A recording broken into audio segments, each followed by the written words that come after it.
We'll go ahead and kick things off.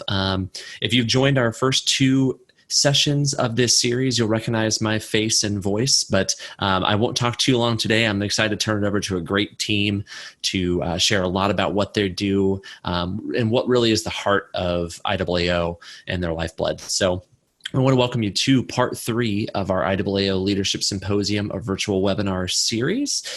Today will be, as I mentioned, the third part in this entire series. Each month we are focusing on a different department to allow them a chance to share some details, get into the nitty-gritty about what they do, what they're working on, and always we will be posting the video at the completion, the recording on our YouTube channel. So if you missed any of the first two, head on over there, check that out. We'll be happy to share that link with you as well as we finish this one up. So as you may know, but for some of those who may be new, the Leadership Symposium is an interactive, highly engaging virtual meeting that will allow you to develop a thorough understanding of services and resources IAAO has available to you and your organization. Our purpose is to share information to chapter and affiliate leaders to converge and learn about IAAO offerings. Formal introductions of staff and departmental overviews will be shared throughout a series of webinars. GSA is our sponsor for this virtual webinar series. They are sponsoring the entire program, and we can't thank them enough. They offer a full suite of software for local government, including CAMA collections and municipality solutions. Visit their website for more information at www.cama.io. Huge thank you to them. We can't do these types of events without our sponsors and support from everyone out there. It's definitely a team effort, not only internally but externally, and we thank you so much for making things like this possible. As we conclude today's session, if you have any questions you think of after the fact or anything about the series in general, feel free to shoot my teammate Jill Wilbeck an email. You can see her email there on the screen. That's wilbeck@iaao.org. Questions, anything like that you guys have about the series, again, shoot her an email. But for questions about today, we will be taking those in the chat, or if you want to unmute yourselves and let us know, but we'll be answering those throughout. But anything you think of afterwards, Jill is your go-to. So I wanted to go ahead briefly and introduce the lineup of the Professional Development Department before I turn it over to them to take you through all the great things that they're doing. So today we welcome Heather Moser, Director of Professional Development, Aaron Eads, Operations Manager, Jaron Peranto, Credentialing Manager, Tony Eccles, Credentialing Coordinator, Kevin Thomas, Senior Instructional Designer, and Sarah Knox, Learning Technology Manager. You see the 6 names there. They're a big department. They do big things, and we're really excited for you guys to meet each and every single one of them and hear more about what they do individually. So as we move on to this next slide here, I'm going to go ahead and turn it over to Heather Moser to take us through some of what she does, and you get to know her. Take it away, Heather.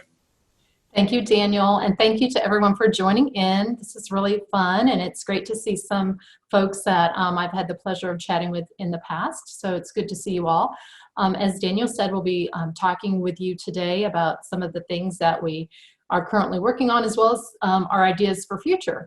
And I know at the end there also is a Q&A section, but as Daniel mentioned, we're happy to take questions along the way as well. If it seems appropriate to you, we're happy to entertain those. So my role here, and I've been at the IAAO now for just about 1.5 years. I've been the director of this department since mid-April, about 3 weeks after we all went home due to lovely COVID. And it was sort of a bit of a challenge at first, but honestly, this entire team had worked together in the past, and so it really has come along very well, and we're a tight little group. It's often we can anticipate what the other folks are working on or doing or needing, and it's just, I guess that's what happens when you get that IAAO blood going through your system for a little while. So it's worked out really well. So my role, one of the major things that I do is strategic direction and initiatives. And so again, that's what are we doing now? Where do we want to be? And where are we headed? And I can tell you that I don't think of that as something in a vacuum, of course. Our strategic direction rolls right up into the Greater Association direction and the initiatives that they have planned for us. Of course, we do take the background that we each come with and put our own spin on it and make those things happen in the best way that we can, of course, needing your input. And that's one of the things we'll talk about further as we go along. Another thing that I do is help to determine best practices and find best practices in the work that we do. And one of the primary parts of that is that our education system is learner-centric. These are all adult learners, they're not little children. So everybody needs to have a democratic part in their education and in their development. So the work we do is very learner-centric and is becoming more and more so.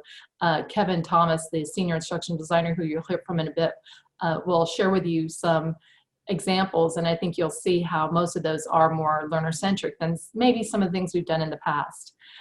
Another thing that I do, again, in accordance with the team and their ideas, is determine the instruction modalities. Now, when I first got here, there were a few online classes. Most of our things were classroom, and both of those are great, and they're still working. Again, due to COVID, we were thrust into a new world, that it hasn't been a bad thing. We're working on live online classes, and those are happening often in many places.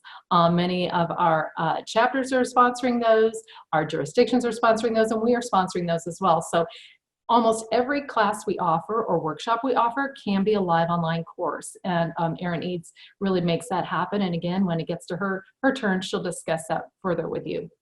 So besides classroom and the two elements of distance, whether it's live online or online self-study, we are thinking of the future, and we're thinking of other things we can do. So although live online seems like the future, it's not really the future. It's here, and it has been here. And a lot of this is where you come in. And again, I'll talk about that as we move along. Next slide, please. So another thing that we're doing differently this year is we are having a virtual IEW. For the first time in IAAO history, we are going to be having a virtual IEW. It will be later in the year, much farther out from conference. As you know, it normally happens the beginning of conference or right before the official kickoff of conference. But in order for folks to get comfortable with the virtual online live online situation, it makes sense for them to get a little practice. So this will be happening, I believe, that my plan is early December, and that will give those folks who are participating in that an opportunity to become very comfortable in that environment. So we currently have a full list of participants, and if somebody decides in the next couple of weeks that they don't want to continue doing the auditions in a virtual setting, we will open it up to other folks. For those who do pass the IEW, they participate and they pass and they become an instructor, they will be eligible to teach virtually only initially. Once they continue on and have some practices in a classroom or continue on through a live, hopefully live next year, online, a live classroom IEW, they then will be able to teach both classroom and virtually. And I think Lane had a question.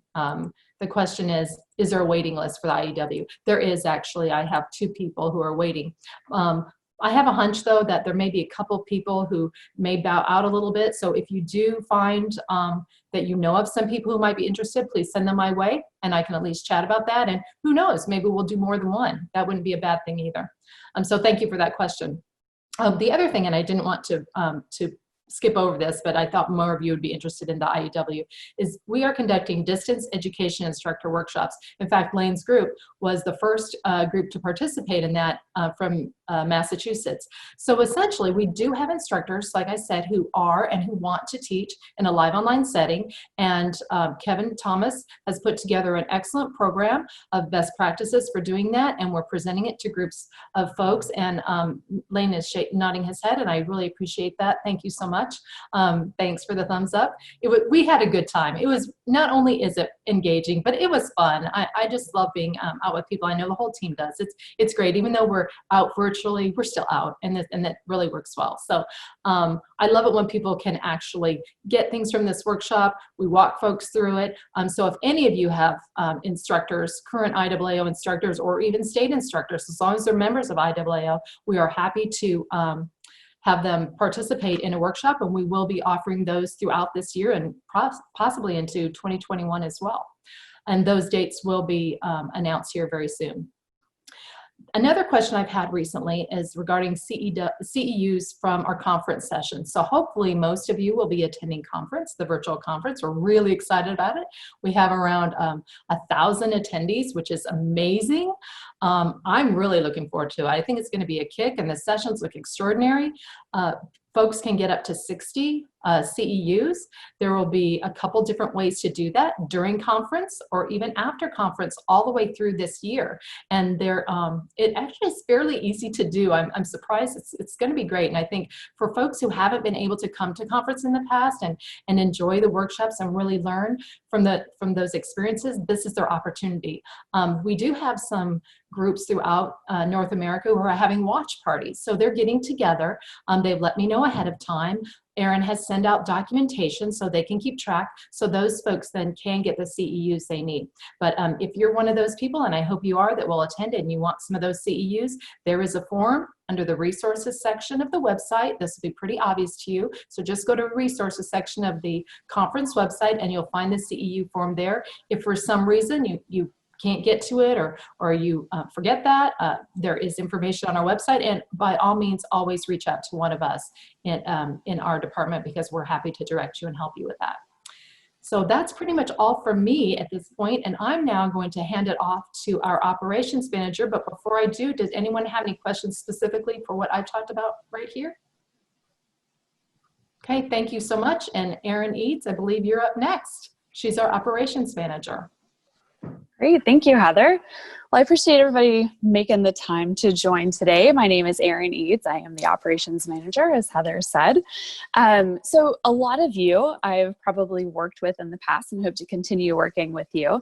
But if you don't know a little bit about what I do, I want to make sure that you understand some things that we have going on currently. So I am the point of contact for any of our sponsored courses. So if you're hosting, whether it's a certified course or a contract course, I'm going to be the person that helps you through that process. And something that is really great that I've seen an increase in is the option to do either a virtual offering or an in-person offering. Just a little statistic I just checked. In August, we actually had over 60% of our coordinators choose to move their course online. So it's becoming more and more popular. And I want to make sure that anyone on this call understands that that is an option, and I'm happy to work with you. We're able to have digital delivery of course materials, and students can actually take the exam online through a service called Proctor Free. It's our remote proctoring service that we've been using for the self-study and cohort courses for a couple of years now. So we've been able to do our best to take the experience of the in-person classroom and transfer that to a digital environment. So if you have questions about how that works, I encourage you to reach out to me. That's something that I'm happy to walk you through. It's definitely an option, and we're here to help. Something that will be starting on October 1st for our in-person offerings, we have a new way of grading exams. So in the past, we used a physical Scantron sheet, and I would actually run the sheet through a machine, and we now have a way to capture an image of the student's answer sheet, and that can be scanned into us here at HQ. And we have actually been able to provide results as fast as same day. This is something that I had been testing earlier in the year. And then obviously when COVID happened, we had an interruption of in-person classes, of course, but we've had really great success with this. We've been using this with special exams since about the end of last year, and can often deliver results to students within an hour after they do their special exam. And I'm hoping with courses that we can provide same-day results. That's going to be what I'm striving for. I had some communication go out to coordinators about that last week, and I hope to have that same information to instructors on how you can do that. It's one of those things that is very similar to the process we have now, with just a couple of quick added steps, such as scanning those answer sheets to a PDF and emailing, and we're able to really exceed our students' expectations that way. We've done a great job of taking course delivery from 4 to 6 weeks, even 2 years ago, and then around February last year, we were able to do digital delivery in 1 to 2 weeks, and I can't wait to see what the future holds, and we can do something like same day or next day. Very, very excited for that. Some other things that I am involved in, if you or anyone that you work with has questions about their course results, certificate requests, or transcripts, I'm going to be the person that will assist with that. And also for special exams. Some things that have changed with special exams, so any retake or challenge exam, we now have an online application form. There's no PDF, so nothing to mail or to scan in. It's all done online. And we have that linked to our website so you can securely enter your payment information. This is a huge step up when we consider information security, and I'm very grateful for Sarah Knox and her help and expertise as our learning technology manager to make that happen. Something else that we have added is basically any of our 30-hour courses, students now have the ability to take their retake or challenge exam online. I know that's very important in this time of social distancing and perhaps working remotely 100% of the time. We want to make sure that our students have options so they can retake their exam anytime they need, or if they want a challenge exam, we don't want the current environment that we are in right now to hinder their progress in their career, their designation. So if you have questions, if you maybe don't see a course that's listed as an option, it's something that I can make sure is added very quickly. But I think we have, I would say 90% of our courses available right now. So if you have questions about that, I'm your point of contact. I'm always looking for ways to improve the student experience and increase our ability to meet their expectations and exceed them. I welcome your feedback. That's what I'm here for. So I look forward to working with you in the future. If you have any questions, you can feel free to email me, or I'm happy to take them in the chat right now.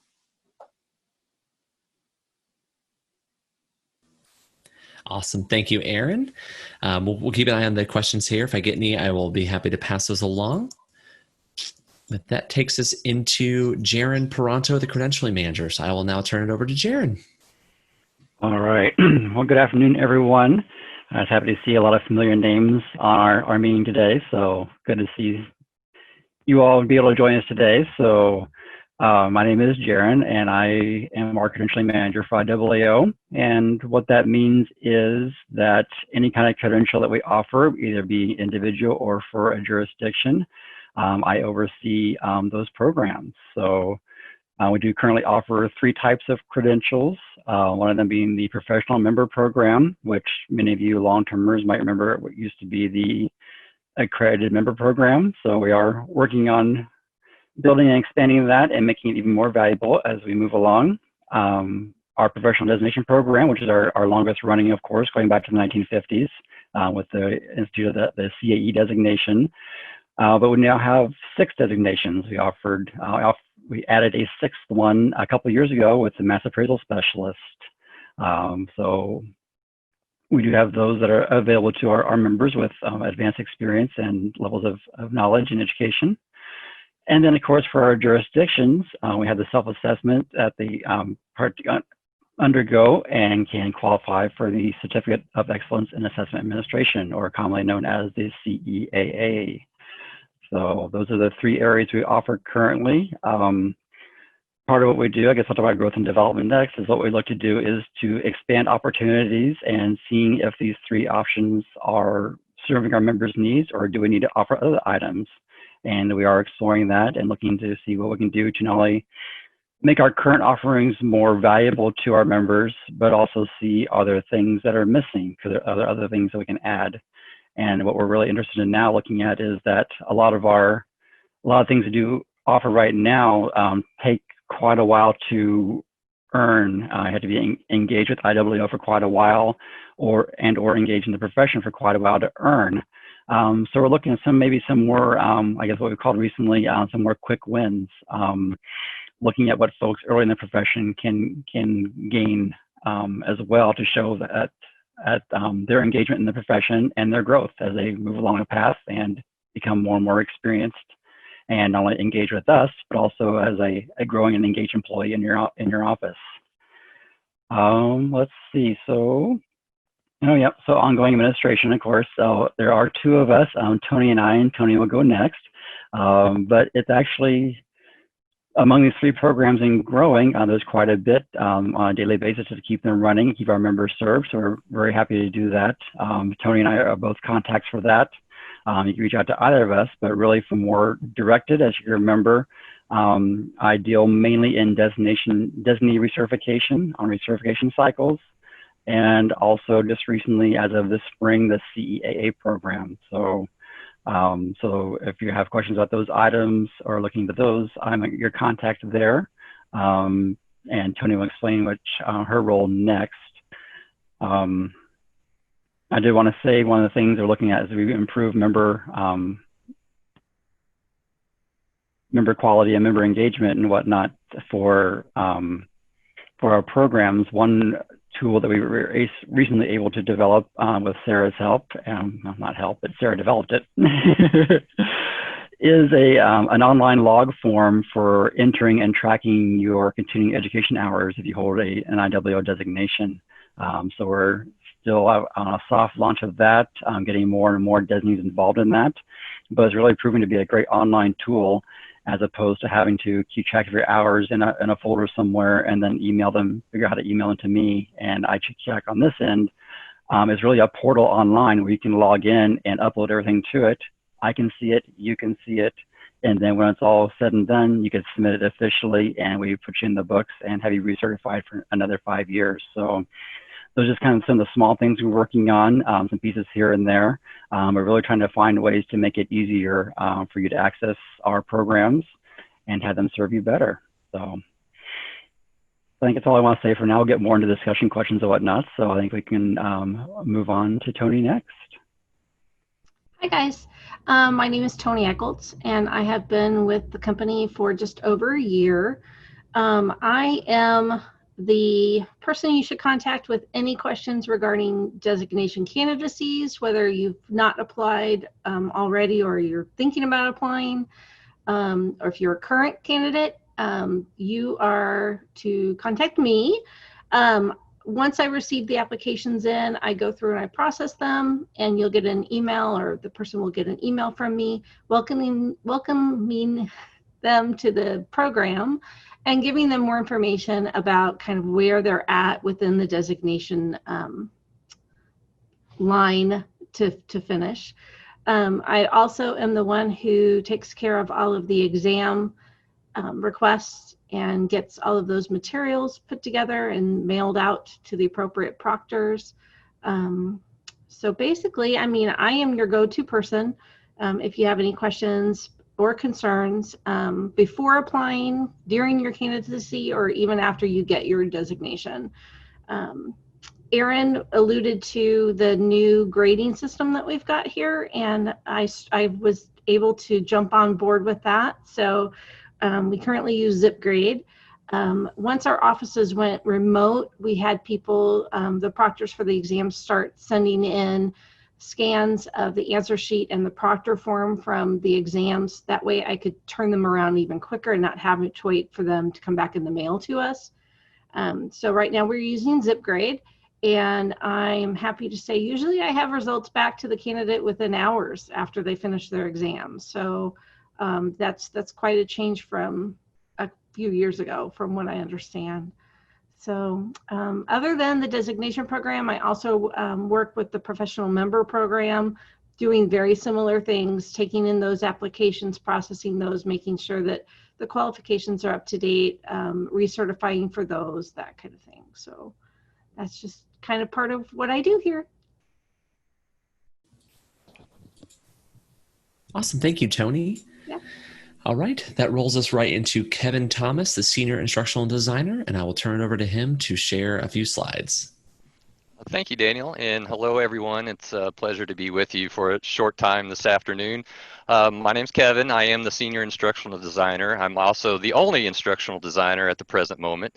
We hope to be adding another one very shortly to help out. We have quite a bit to do, so we sure could use the extra help. You see on the screen there a couple bullets. Those are some of my primary roles in my position. Learning project management, that's like most project management, my responsibility is to manage timelines, division of work, quality assurance, and delivering the final materials. So we're talking about learners' needs analysis.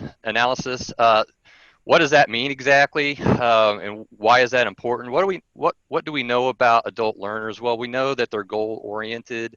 We know that they're self-directed, and two of the primary motivators for adult learners are that the materials that they consume, the education that they seek out, is relevant and to what they are doing or what they want to do, and it provides utility. So it helps them do that thing better. And that's what we're seeking to do in the education materials that we provide. There's a lot that goes into that. There's one, you gotta make sure that you ask the right questions. So you have to know what questions to ask, when to ask them, and to whom. So we haven't been able to do that as much as we would like. We've been playing catch up a lot lately, especially with the changes brought on by COVID-19. But we want to start incorporating that more in the future, because we want to make sure that we're meeting you all where you're at in your journey, in your career. So how do we do that? Well, one of the things that we do when we're developing and designing learning materials is we follow a defined process, and this is a very, very important. There's more than one process out there, but the process that we follow is called ADDIE. It's an acronym. It stands for Analysis, Design, Development, Implementation, and Evaluation. So with that, there's a lot. I guess there's two main takeaways that I want you to get out of this. The first is that's not something that happens overnight, especially the analysis part. If you don't spend time on the analysis part and you don't ask those questions, like I mentioned before, you don't ask the right questions, everything you do from that point forward could be wrong, and you're not going to have an effective training, you're not going to be meeting people where they're at, and you're not going to be helping them advance their careers.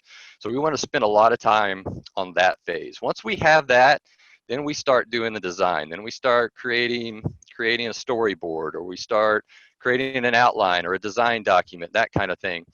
And then once we have a structure, we start developing the course. And depending on what kind of course it is, whether it's instructor-led or it's a self-study online course or even a live online course, that's going to determine what types of tools we use. One of the tools we'll get into later, we're going to show some examples of some of the courses that we worked in, is called Articulate, and it's a authoring tool for e-learning, and it's like a PowerPoint on steroids. If you can imagine it, you can pretty much make it happen in Articulate, and that's what we're going to try to do is use that to the best of our ability to make it engaging and to make it, more than engaging, effective. The other big takeaway that I want you to get out of this is that this isn't something that you just do once and it's over with. It's a continuous process. It's iterative. It never stops. And I'd like to use an analogy of a house. So say I build a brand new house just the way I want it. I think it's perfect. And then 100 people come through that house and they start pointing out things that don't work for them, that don't meet them where they're at. They don't meet the needs that they have. So we go back and we look at things, and then we might put on an addition, or we might change something. Or another example is we might have built a house with only screen windows, and now it's wintertime and we need pane windows. The point is that even though we might think we have it perfect the first time, we don't. It can always be improved upon. We can always go back and look at it. We take feedback. We take it very seriously. We incorporate that into all we do. It just never stops. So it's not like we build the house and we just leave it for the next 30 years. We build the house and we're always making changes to it. I think that's it for this slide. Daniel, would you like to move to the next one, please? Thanks. So, okay, so here's an example of some of the work we've done in Articulate. This is for 102 self-study online. I don't know how many of you have taken any of our self-study courses. They are always a work in progress, like I mentioned. This is one of the first ones we worked on. It's as you can imagine, a 30-hour course. There's a lot that goes into a self-study course. So what we did here is tried to make it as user-friendly as possible, make it intuitive, give you the tools, the visuals, the information that you need to be successful, not only in the test, but also to be able to transfer what you learned in this course to your actual job. And that's the most important thing. So you just see some screenshots there, just some examples. We like to use scenarios, we use questions, we like to use graphics, just to basically tell the story that the instructor might be telling themselves in a regular classroom environment. We're trying to tell that story through your computer screen. Next slide, please.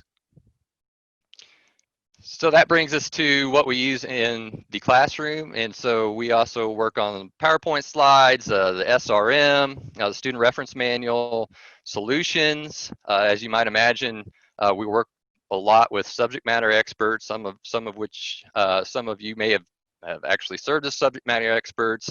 I am not an appraiser. I need your help. I need to know how to do things right. So that relationship is important. And one of the ways that we demonstrate that relationship is through the slides we make. Again, we want to make sure that we're given the best materials that we can to help enable your learning. And if we don't do that, we'll go back and fix it. And if you have any questions, I'm pretty easy to talk to. Feel free to ask anytime. Email me, call me, ask in the chat. I'm here for you. Awesome. Thank you, Kevin. We'll be sure to pass any of those detailed questions your way, as I think, like you mentioned, you'll be the best one to answer those. So, but thank you for introducing that section. But that takes us into our next page here, and that's going to be Sarah Knox, the Learning Technology Manager. Take it away, Sarah. Hi, my name is Sarah. I am, as you said, I am the Learning Technology Manager at IAAO. I come from a system analyst background, as well as association background. So I used to work for a couple of tech companies and things like that. And my role here at IAAO is that I essentially work with all the tech back end bits that get the education online, or deliver it to our learners. So my job is, if you ask me, can we do this? I say yes, and I'll tell you how. Ideally, my goal is always to yes and. So not only can we do the thing that you want to do, but I try my best to really solve problems and add value as we go along. So some examples of some of the things I've developed are, as Jerry mentioned, the CEU log form, as well as all like the new online forums, the IEW form I developed, the automated processes for sponsored courses. So now when you put an application in for online courses, it's like there's an automated process that updates a lot of our information on our back end and notifies people, when those come in and things like that. So essentially really trying to move away just from email, so that things can get lost a little bit easier, to really a whole system and process behind it that has triggers and, notifications, and helps a little bit with like project management. Another thing I've done is I've also kind of improved content management in our learning management system, iCohere. So we have, together, but with, kind of like my suggestions, we've actually reduced over redundancy by about 90% in all of our new courses. So that makes all of our systems run faster and a lot easier to find for people. Another thing that I tend to do is like instructor training. So when we have live online courses, I'll perform those instructor training, to make sure that they know how to use the tools that we are giving to them, so that they can really conduct their class in the best way possible. I also work in live online and self-study course management. So basically like moderating live online classes. So when live online classes occur, I get in there, I talk to everyone, all the students, I make sure they know where to go, how to turn on their cameras if they need to, how to chat in the chat box, that their audio is working and that they're ready to go. And I also work with our proctoring service, Proctor Free. So I ensure that everyone is able to get in and take their course, their exam, and have a proctor available for it. And I also work with certificates and transcripts, and ensuring that those continue to work with our systems to be automatically updated. The other thing I do is I provide a lot of frontline support, kind of as you guys are hearing, is I kind of talk a lot with members, and as well as instructors and just really anyone who comes into contact with our courses online, I'll probably be your first line of support. One of the things we've actually implemented this year is our online support portal. And I'm going to go ahead and give you guys a link to it in the chat now. It's just a form, and what this does is it goes to a ticketing queue, and it's me, Daniel, and Sean York. And we kind of all work together to get your question answered as quickly as possible. That way you aren't stuck emailing somebody else or anything like that. It gets pointed to the right person and answered. It also has a solution database. So if you have a question or a commonly asked question, you can easily search for the answer, and you can maybe solve it without even having to ask anybody. So that's always nice when you can solve your own problems. So it just allows us to answer questions a lot faster and get to you a lot faster. I tend to close all tickets, I would say, within 2 hours. So I think I have about an 85 or 90% close rate. So and within that time frame. The last thing I'm pretty much responsible for is exploring all new technology all the time for learning. You know, I'm very curious about learning technology. I really hadn't been into it until I came into the association industry. But I've learned so much about what is available so that people can really have an easy time getting their education. I'm always curious how other people do things as well. And I love to Frankenstein processes together. So, you know, for example, we use, like, since I've gotten here, we've introduced things like Cognitoforms, Airtable, ZipGrade, Google Suite to some people, and Zapier, which is an automated system that automates some of our processes on the back end. So, and I'm always looking for more. So honestly, you can probably help me as much as I can help you, because the more I hear about, the more I think of, you know, creative solutions that maybe I can help other people as well as you with. So thank you so much. Awesome. Thank you, Sarah.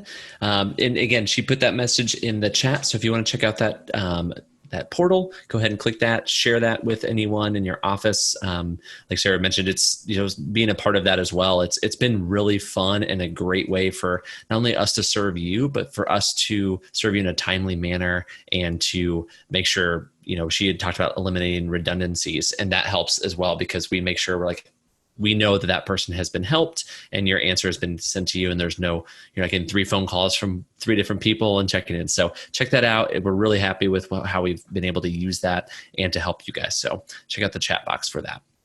And that takes us here into our next slide. And I might turn this back over to Heather if you want to walk through some of these questions to discuss for the department. Okay, thank you, Daniel. And before we do get deep into those, I did want to, one thing, thank you, team, for being so forthright and explaining what you do. I think everyone who's attending today can see why I love this team. They're really great at what they do. And when they say contact them, or if you have questions, if you need any help, they mean it. We're all about you guys. You're why we're here. And so we do want your feedback. We value it. And if you ever have any thoughts even of, hey, we'd like to try this or that or the other thing, give us a jingle, because we consider ourselves consultants. Got something going by here. Sorry, I don't know if you can hear all that. Move on, people. Sorry. But we do want you to contact us. If there's something you think, you know, I'm wondering if maybe we could do a live online something. I'm not sure how to go about it. Well, we do know how to go about it, and we'll make it easy for you. So we want to keep people learning and growing and developing. Again, that's the whole reason we're here. So please do reach out to us. So now we will move on to the questions. Question 1 is, what does your chapter affiliate offer by way of professional development? So we'd love to have a dialogue from you if you can share some of your thoughts with us.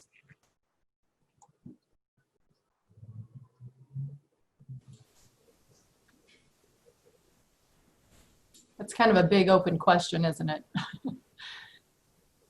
Hi, Heather, it's Lane. Yeah, that is a big question. So the chapter, we do at least 1 workshop, if not 2 each year, and sponsor 1 or 2 classes every year. So we've already scheduled 112 for November, and it'll be online. So we push that all out. And then the affiliate here in Massachusetts, we actually have our own designation program. It's a little easier. It's kind of like a stepping stone to IAAO. So, but we have classes there, and we've been switching over to homegrown classes to IAAO classes. So for those designations, now we've substituted 3 classes of IAAO instead of our homegrown, and we've retired those. So, and those get pushed out twice a year. So I have to ask the follow-up question to that. Are there areas of development, and I don't believe this is one of the questions that you'll see, so I wanted to follow up with this. Are there areas of development that you think you don't have, and we maybe don't currently have, that you would like to see?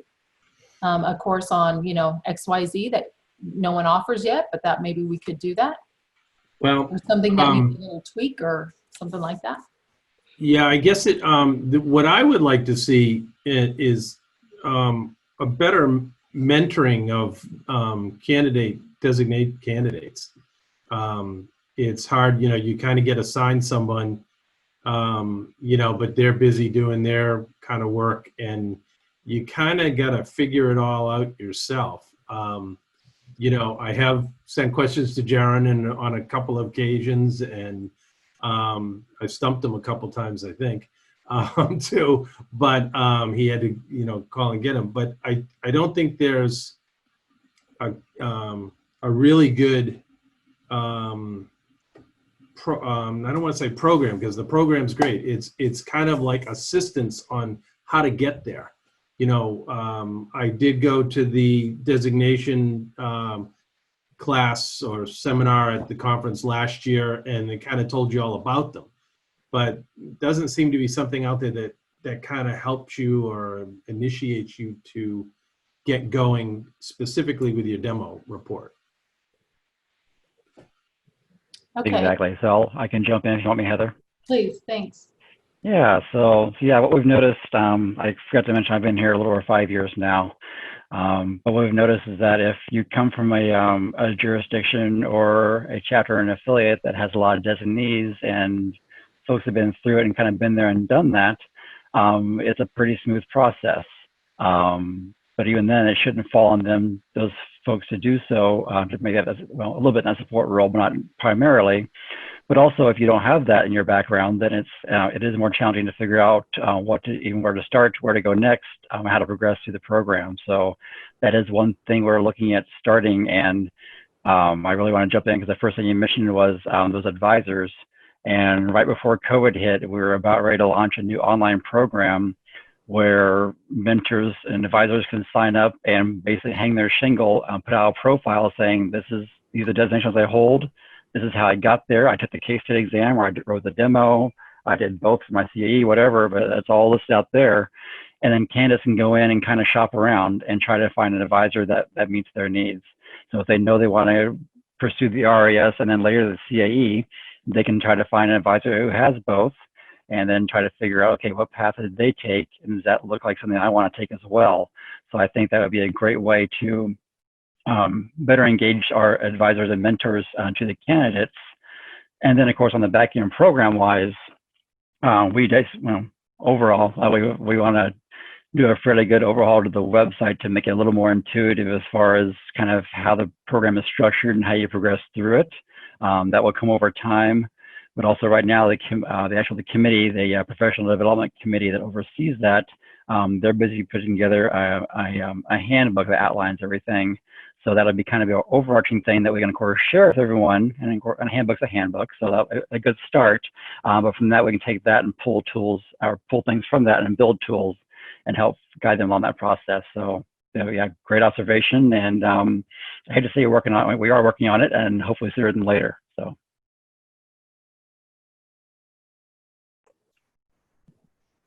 Thank you, Jaron. And also, Shannon made a note in the chat here, and she's a mentor. Thank you very much, Shannon.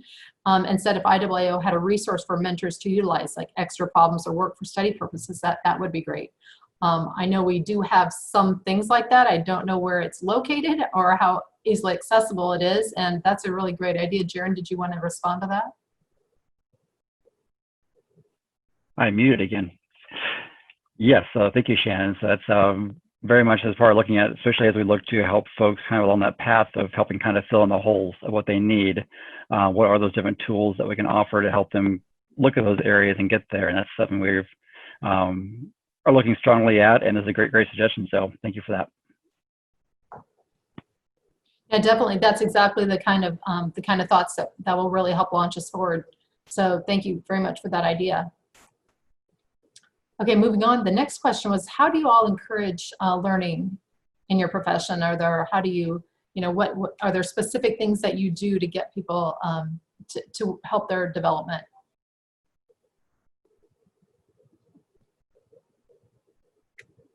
Or that you'd like to do? Maybe that's the other thing, or ideas that you have, things that we could do.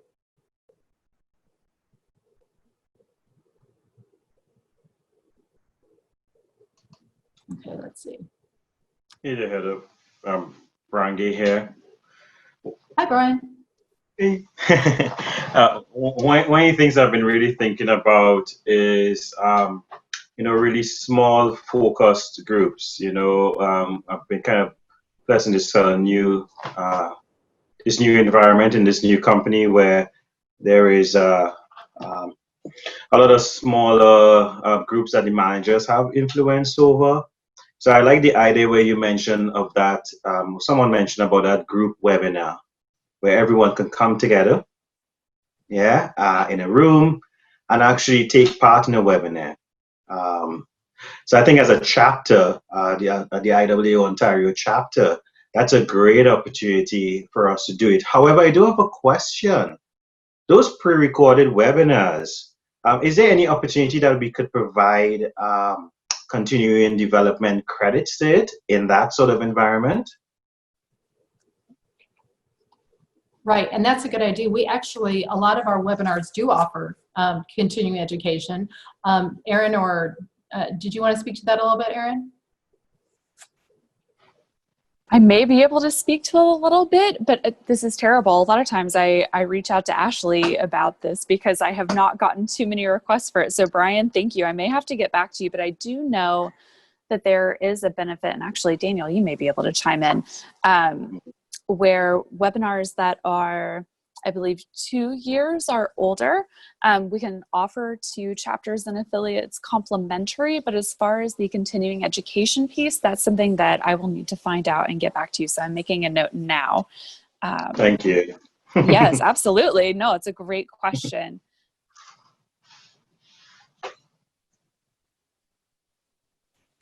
And just Thank you. that really quick, Erin is correct. As a chapter benefit, if you're a member of the chapter, IAAO will let you, during a chapter event, stream an archived webinar that's 2 years or older to help your chapter event. Mm-hmm. Yeah, but the other part of it was, can we give credits, like educational credits? Because ideally, one of the great opportunities we have is in trying to attract new members. They may be they may be a member of another professional organization. In order for them to get that recognition that, hey, I just spent an hour and a half, I spent 2 hours with an IAA program. It did contribute to my professional development. This is the IAA certificate. I'm just using that word. This is the IAA certificate of participation. Can you at least give me some time for it? And I think that's a big opportunity, definitely, for us up here in Canada. Mm-hmm. I will actually look into that, Brian, and I will get back to you directly. All right, thanks. So several of you did respond in the chat that you provide seminars and a financial incentive to get people motivated, and even Lane says there's a Massachusetts law that provides an incentive for getting a designation. That's kind of nice. They've made it into a law. I like that. So those are all very good ideas. So thank you for those, and I'm taking notes. So we appreciate hearing all that. And then some of you did mention that you do offer our IAAO courses, and we're well aware of that. Are there other courses that you're offering that are relative to the profession, or again, that you'd like to see beyond like Sharon's idea of mentoring for designations? Are there other things happening, or things that you see are coming down the pipe for you in the future in terms of how you do your work that might need new training, that might require new training?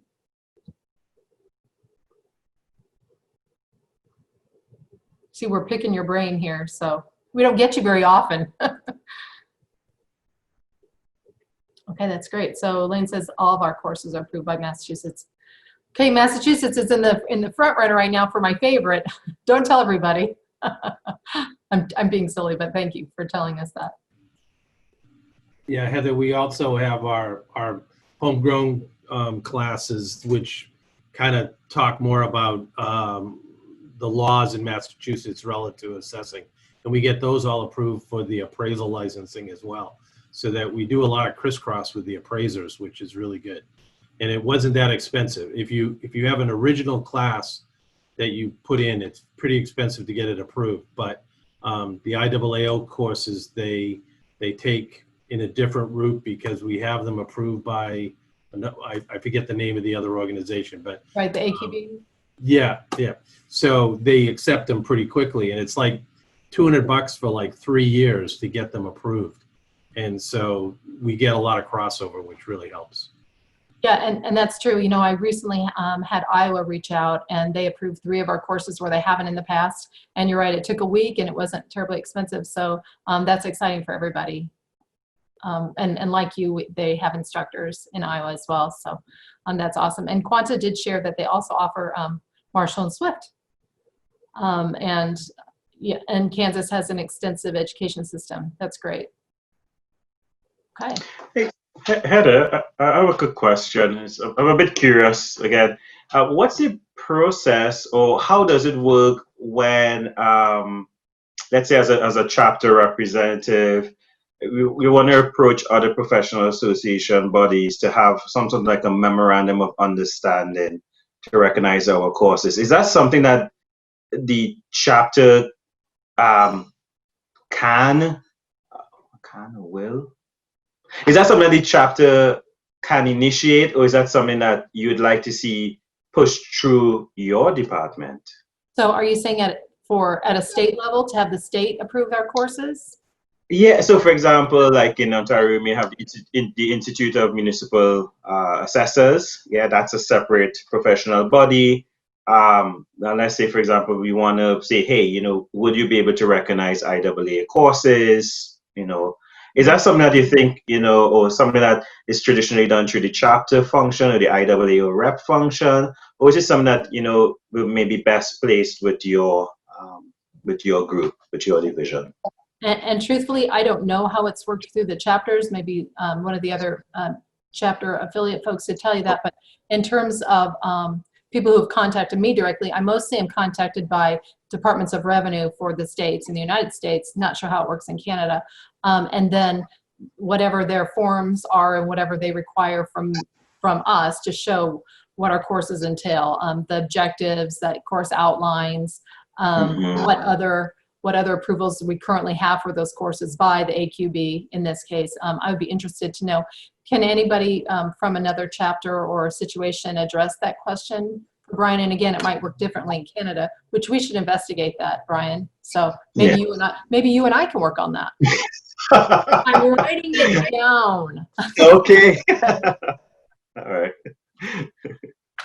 So not to be the chatty Cathy here, but the admissions committee for each organization is usually the ones that approve courses from other organizations as equivalent to something you require for your designation. So to get IAAO courses approved for a Massachusetts association designation, the admissions committee had to approve that. So you usually have to go through the admissions committee of the other organization to get them to approve it, or your organization to approve it.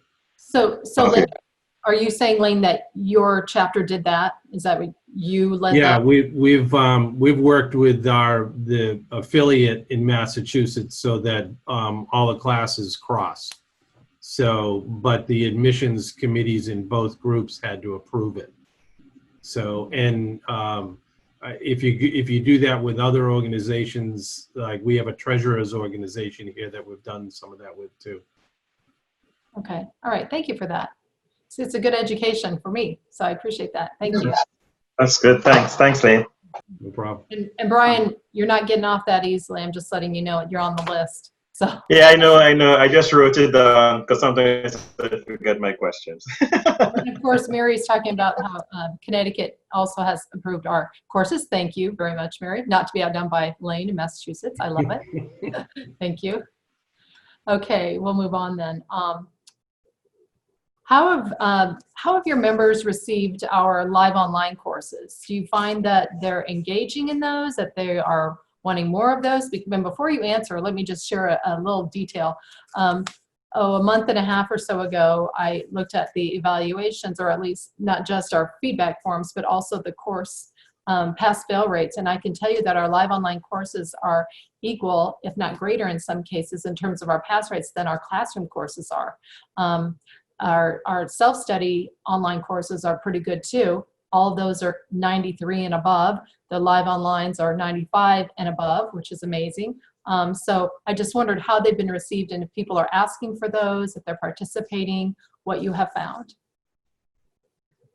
Okay, so we've done quite a bit of it here. We've done 3 IAAO instructor-led online courses since this started in March, and they've been very well received. So we went on and we've actually even done 2 in-state classes, about 6 workshops, and a 2-day conference, all online, and everybody loves it. The online stuff is fantastic. I think I will say I think it's a lot harder for the instructor. I've taught 2 of those. I did course 102 twice. That's a tough course to begin with, but trying to get participation, feedback during the course, questions and answers is the hard part, I think, on that stuff. But everybody seems to love it. And even the exams have gone really well. I haven't heard any feedback about a problem with the exam or anything else. So I think that's there to stay. I mean, even if we go back to in-person stuff, I think you're going to have to live stream it or something else because people love it. Okay, thank you for that. And truthfully, Sarah and Aaron have made that testing situation on our end pretty seamless most of the time for folks. So occasionally we'll have a system glitch, but it's usually because someone's using a work computer and they can't get through the firewall or something like that to access the exam. But for the most part, it's working well. So I'm glad to hear that. And that there has been good reception on that. And Sharon also said that her state is hesitant to approve the hours for CEUs. Well, we need to work on that, Shannon, excuse me, make that happen. So thank you. Hi, this is Tara from Mason City, Iowa, and I just was going to comment. So I am on the board of directors for the Institute of Iowa Certified Assessors, and I heard you mention Iowa. I got a phone call, so I didn't hear exactly what was said, but we are going to be doing our first live online course in, I think it's September. So we're going to be doing some training with you guys next week, which we're all looking forward to. But I know that we looked a lot to Massachusetts to see how it worked out there. And I was glad to hear that it worked out well. That gives us a lot of confidence to move forward with this. So. Yeah, thank you for speaking up, Tara. We're very excited about that too. So we'll get to see you again on Monday. So get used to I'll be on vacation, but I'll be Zooming from vacation. So. Oh, wow. Okay. I need to go on vacation. Somebody remind me of that. Thanks. Yeah. And it's worked well and great. I'm glad you already have your classes scheduled. That's exciting. Cool. They were classes that had been previously scheduled to be in person, and so we're transitioning them. So far, I think we still have the same attendance that we had planned to have. So that's great. But this is going to kind of be our guinea pig one. So. Okay, that's great. And to Lane's point, he said, it is trickier to be maybe an online instructor. You're definitely very on, and there's a lot to pay attention to. But I think after the training on Monday, and if you have a chance to play around, you'll see that it's not scary. I mean, I'm sure. I mean, Lane, you've done quite a few now already, Lane. So. I mean, if it was that bad, yeah, so they'd only do it once and say never again, right? So I think you'll enjoy it. And Kevin will facilitate the majority of that on Monday. And, Kevin's a card, so we love hearing from him. Great, thank you. Thank you. Oh, okay, Mary's back on now. Sorry about that, Mary. Our internet went kaput for a second there. So good, I'm glad that's gonna work out for you. Next slide, please, Daniel. Okay, designation questions. So this was what support do you provide to those pursuing a designation? And I think earlier folks had mentioned that if you could, some of you do have the mentoring. Are there other things? And Jaron, I'll let you lead these questions since you're a designations dude. Yeah, so I saw also so far in the comments also about the financial incentive. I know some states have, even some chapters have. So that's interesting. So anybody else have things that they do in a fashion? As I'm waiting for, I guess I can actually be quiet and see someone to actually speak up, but also you can use the chat function as well. There's such a rush to talk, I can tell. Come on now. So I just wanted to, I guess, throw out some ideas. So, I mean, this can be, it used to be very formal to have what's called a candidates club. And we do still have those and support those. I know there are some chapters that do that and are very strong in that. I'm not going to throw out any names right now, but if you're interested in having some kind of more formal process or type club to support your members that are pursuing an IWO designation, let me know. I can put you in touch with some chapter leaders that have done that recently. They've either, especially a couple recently, have revived. Well, one I know of that started off from scratch, and then one that picked one up and revived it that had kind of fallen off of the wayside, and they revived it and brought it back again. So we have some contacts if you're interested in doing that. And basically, and how you define that support is up to you. They do everything from holding study groups towards the courses, study groups towards the designation exams, help coordinate participation in the courses themselves, all kinds of things. So, so it's really up to find how you want to formulate that. But basically, whatever, if you have several folks going towards the same designation all at once, it's a great way to get them together and kind of work together towards the same goal. So it's a great way to do that. So that's probably the two main things that I'm aware of plugging in there in that way. We don't do a lot from the national or international end, but I do know some chapters are very involved in getting those states to put it within the laws to help for that financial incentive. That is one thing that might come in our future to help chapters do that, to help lobby for that. Or support that effort to get those in there, because we know, it's great to have the professional development and all the things that come with it, but as we all know too, that little bit of financial incentive, as I think I saw on the screen or the chat session there, that really helps as well to help motivate folks too. So now I've talked a little bit more. Anybody else have anything to share about how you support your folks heading for a designation? Anything to add? Correct.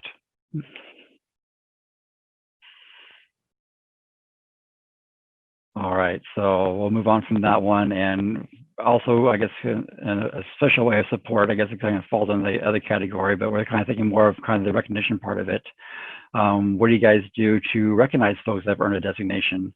And that could be either one of ours internationally or at your chapter level as well. What do you do to hold those folks up once they've earned their designation?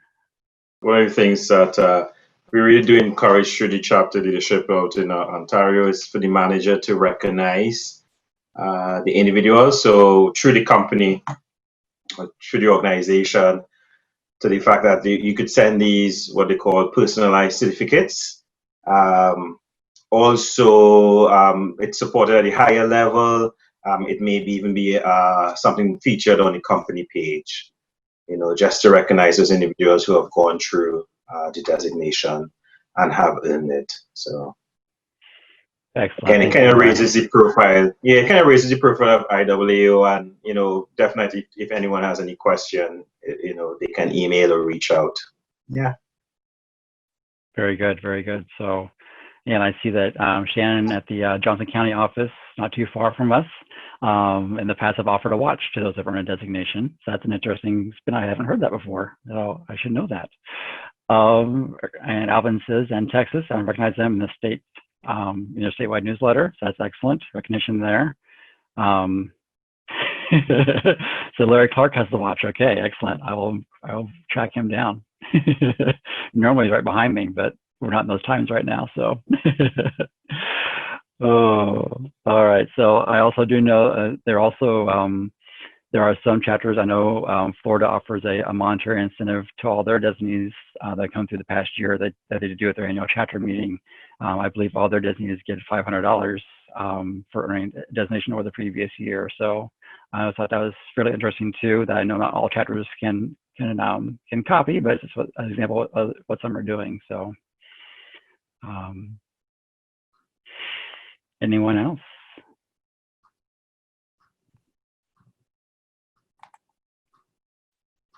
All right, we'll move on. I think we're supposed to be an hour, weren't we? So I better go a little faster. So the next one is regarding the CEAA, and this one I posed more of a question of I guess in a way of kind of thinking about what would it mean for your chapter or affiliate to have at least one or maybe more jurisdictions within your realm that have earned the CEAA program, or sorry, the certificate.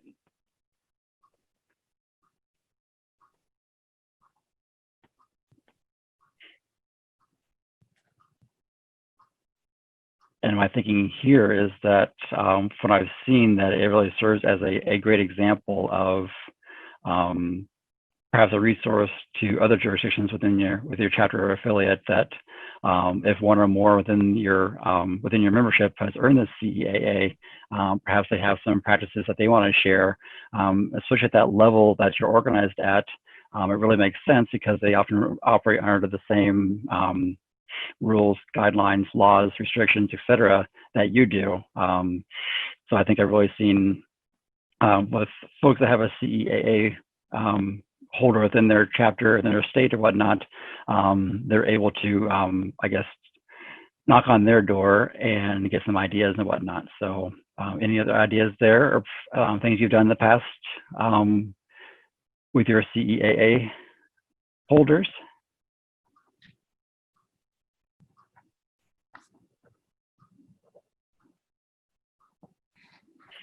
All right, we'll keep that in mind as we move on. So it's a very viable option. Of course, if anyone has any questions about what it means to hold that or how to get started on it, of course, let me know either now through the chat, or of course, you can always email us or call us.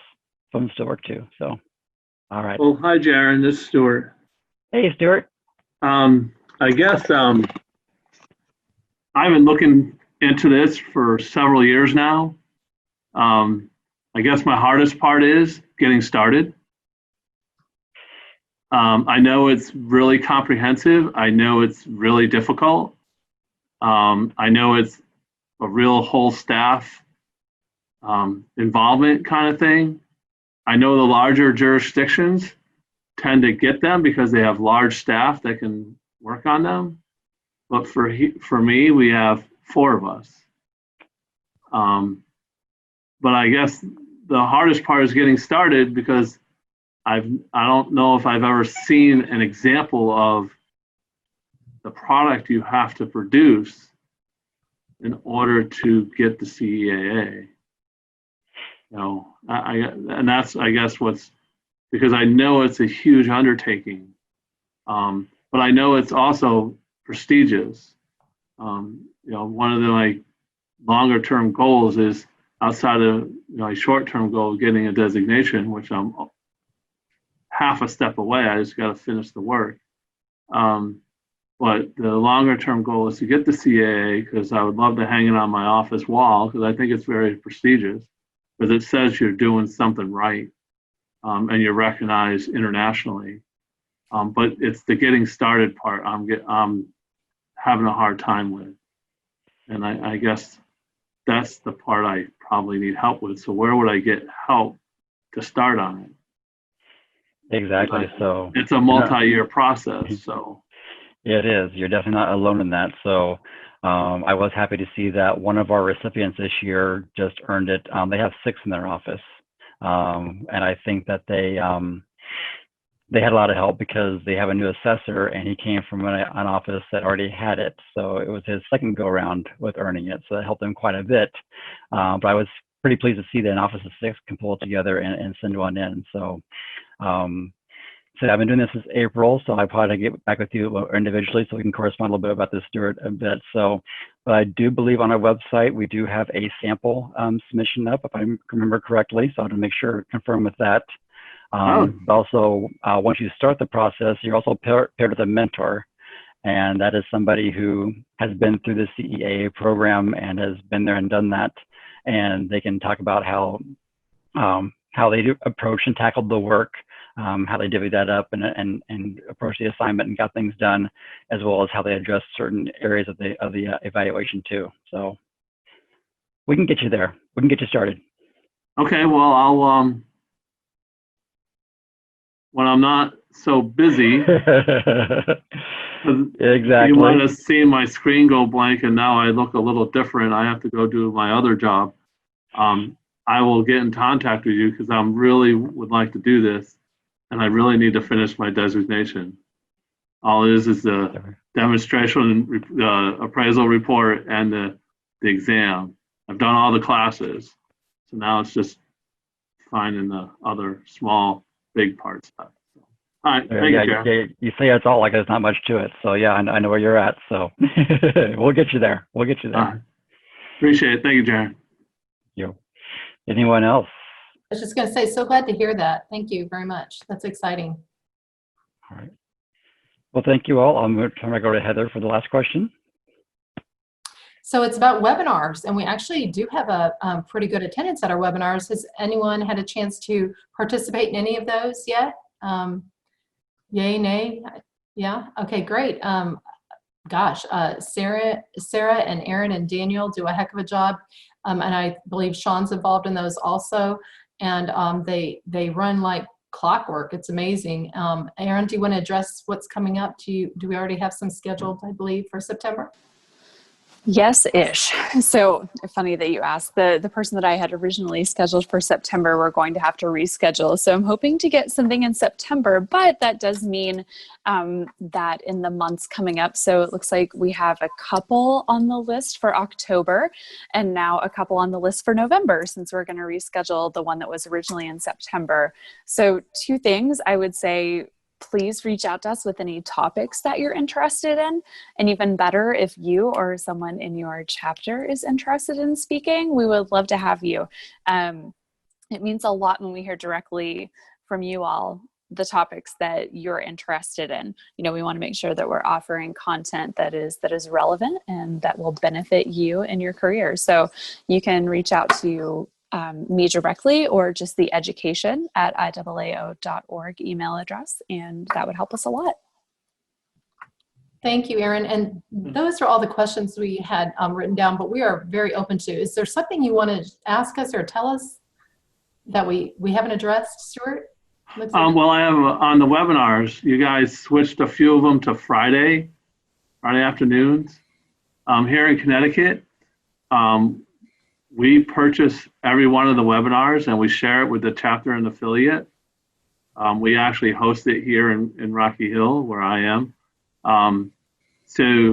And we just showed all the webinars last week that were when all the town halls were closed for COVID over the last several months, the April, May, and June and July webinars.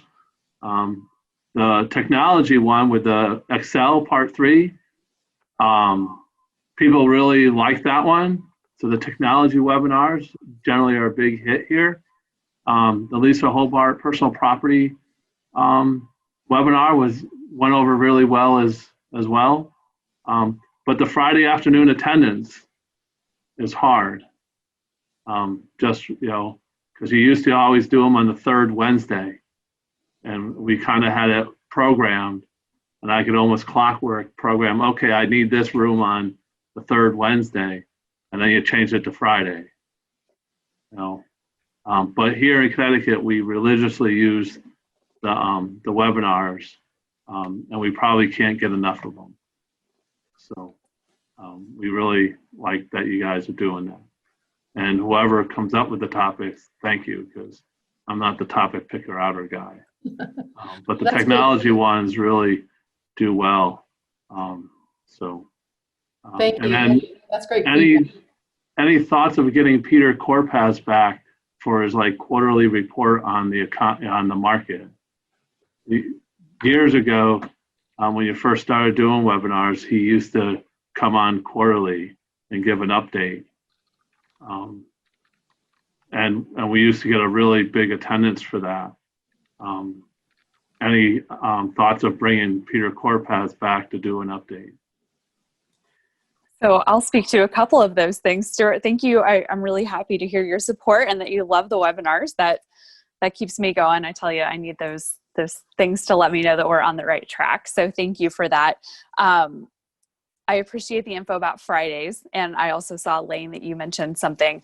Just to let you all know, the reason that we went to that shift is when we started hosting live online classes. We have Monday, Tuesday, Wednesday, Thursday being taken up by live online classes. So that shifted the webinars to Friday. But I will let you know that I'm looking at trying to do some on Wednesdays and some on Fridays. So we can try to accommodate all schedules.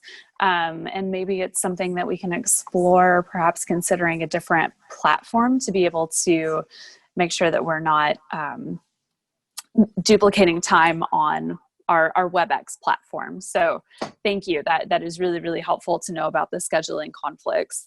As far as Peter, I actually need to follow up with him. I had spoken with him a couple of months ago, and his life was a little crazy. Lots going on, like I understand is the situation for most people right now.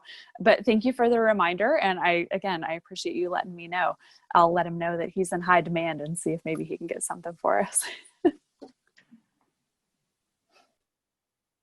Thank you. Thanks for that information. That's great. What other questions or things you want to just share with us? Things that we need to know that you maybe think now's your chance. Go for it. Well, your chance is anytime. Feel free to reach out, but here is one opportunity. Anything you're just busting to know, why don't we do something, or why do we do something a certain way, like the Friday webinars, for example?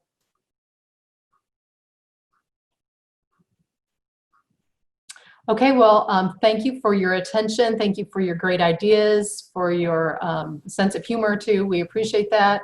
It's great to have, especially in the afternoon. Tara, we look forward to seeing you all in Iowa next week. So thanks for that. And I will turn it back over to Daniel, but please remember we're here to consult with you on any thoughts that you might have regarding your professional development. And again, we're all in this together, and we want you to know we are your partners. So thank you so much. Awesome. Thank you, Heather. Thank you to the whole professional development team. Like we mentioned at the beginning, you guys are the heart of IAAO.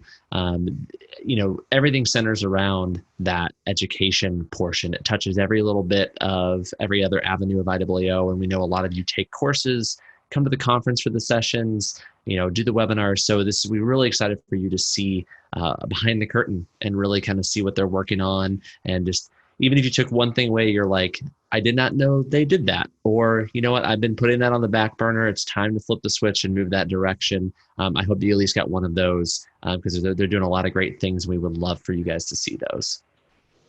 As I mentioned before, GSA is our sponsor for this series. So we're really happy that they can help us out and deliver this information to you.